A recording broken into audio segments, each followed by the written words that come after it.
Okay, so I have two articles for you today. Both are a bit older. I've only discovered them today. Anyway, one is a surprise article, and the other, unfortunately, isn't. And not great news. But the first article I have for you today is from January 25th from a publication called Inside Hook. And this is something that is surprising and pleasantly so. And one can only hope that this means that if if Russia can ever shake their Putin problem, that life for the LGBT plus community would be so much better. That people don't seem to hate the LGBT plus community as much as it seems. Or they're hypocrites and like softcore porn, but don't want the reality. That's a possibility too. And I'm sure everybody's shaking their heads. What the hell are you talking about? Heated Rivalry is a surprise if unofficial hit in Russia. So, yeah, that is quite a shock. Quite a shock. Now, it's possible that there's quite a few people in Russia who thought it was just a hockey movie and, well, show, and were shocked to find out why it's called that, but let's continue with the article. The government currently ruling Russia has been understandably criticized for its attack on LGBTQ plus rights, that hostility, homophobia as official government policy is one of the many reasons why the U.S. State Department advises against visiting Russia. And while the country's government is engaged in actively repressing sexuality, there's plenty of evidence that a significant number of Russians are turning it in let's try that again, are turning into heated rivalry, albeit through unofficial means. So they're pirating it. I was wondering how in the world they could actually access something like heated rivalry. That makes sense that they would have to find it through pirating. I assume that's what unofficial means. The show's recently concluded first season told the story of a romance between professional hockey players Shane Hollander and Ilya Rozanov, characters who hail from Canada and Russia, respectively. As Mary Ilyushina reports for The Washington Post, a number of viewers in Russia have been drawn to the series, even though there's no legally sanctioned way to do so there. Which is awesome.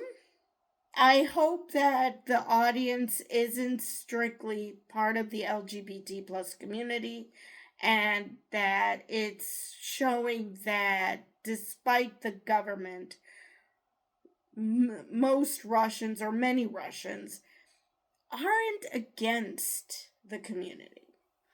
Anyway, broadly speaking, it isn't shocking that television that has become a phenomenon in Canada and the US would also find enthusiastic audiences elsewhere in the world. More on that momentarily. But there may be a specific reason why Russian audiences may be tuning in. Ilyushina writes that Rozanov's fraught relationship with his homeland mirrors the lived reality of many viewers. So the reason they're tuning in is the story. You know, that these characters are very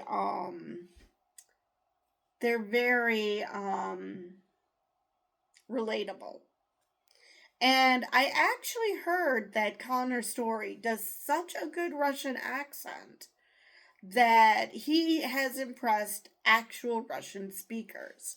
So that's cool. Russia is not the only country where audiences are finding ways to watch the show despite governmental opposition. Earlier this month, James Griffiths of the Globe and Mail chronicled heated rivalries Chinese fans, despite the fact that the series is unavailable to watch legally in most of the country. Yes, but this is a country that's made a cottage industry out of pirating things. I mean, they pirate our movies, our music, so this should come as no surprise. This isn't quite a samizdat situation, but it also isn't that far removed from it. You might not think of watching heated rivalry as an act of political defiance, but for many people it is precisely that. So that is the end of that article, which I don't know. I was kind of hoping they would explain what those pirated ways are, but I guess they don't want to get anyone into trouble. So, anyway, that is the end of that article, and that's the happy article. Unfortunately, we're going to go delve into less than happy stuff now. This is from Deutsche Welle, and this is from a couple of days ago. Budapest mayor charged over Pride parade, which should really come as a surprise to absolutely nobody because, Orban decided at the very last minute to cancel Pride because he's a colossal dick, unlike his actual anatomy. Okay.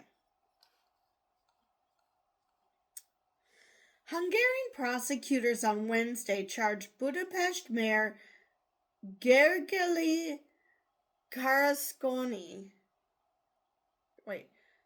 Karashoni. I'll get it. Over his role in organizing last year's Pride parade, saying he violated the country's assembly law. The move heats up a legal battle between Prime Minister Viktor Orban's right-wing populist government and the leftist Green mayor. Budapest Pride took place on June 28 last year and drew around 200,000 participants celebrating LGBT plus people. The event went ahead after Orban's government amended the law on public assembly.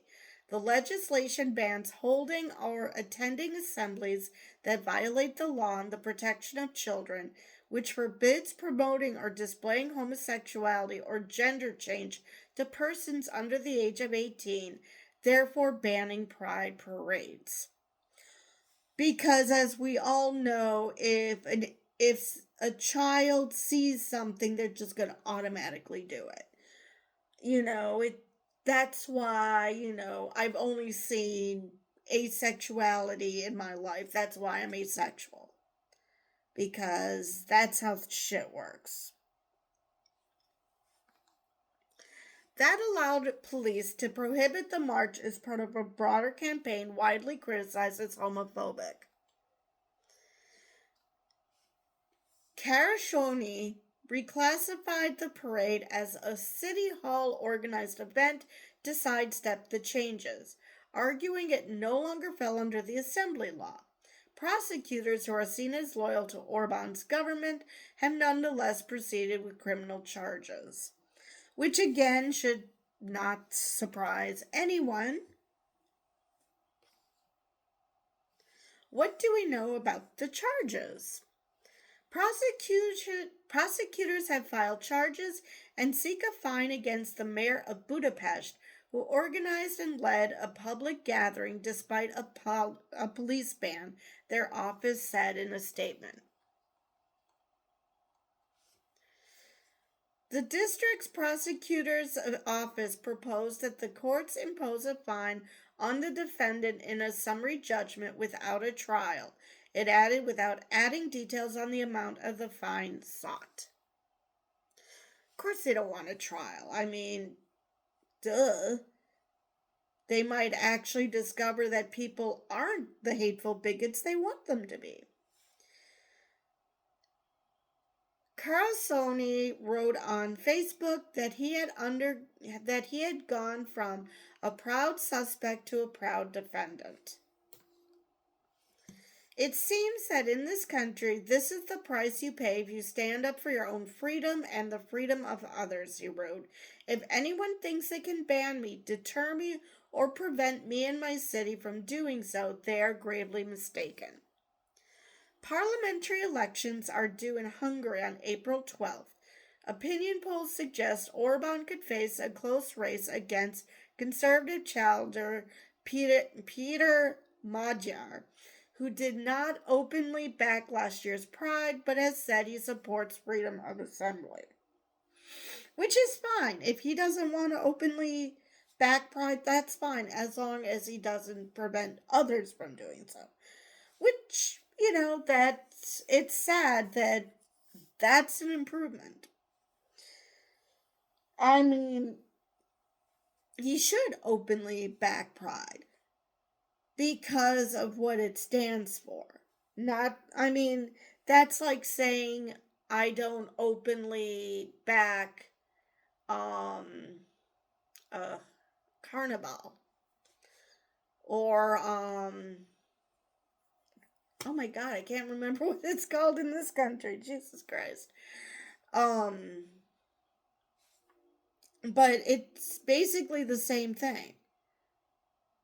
So, okay, you're not, that as long as it's allowed, it's fine. It's weird that you would say you don't back it, but okay. So anyway, that is the end of that article. So, yeah. I'm trying to think if I have anything else to say about either. I'm glad that Heated Rivalry is showing people in strongman countries like Russia and China that they can't control people the way they want them to, and that show is resonating. It could be because of the LGBT plus angle. It could be, his Ilya's lived experience and how he feels about his country. So, but just the fact that is a thing. If Putin actually gave a shit about his people, which he doesn't, if he actually gave a shit, this would give him pause and think, oh, maybe people don't hate the things that I want them to hate as much as I thought. And maybe, take the thistle out of his ass. But that's not going to happen. And unfortunately, he's not going to die anytime soon. Which is a pity. But anyway, with that, I will see you guys in the next video.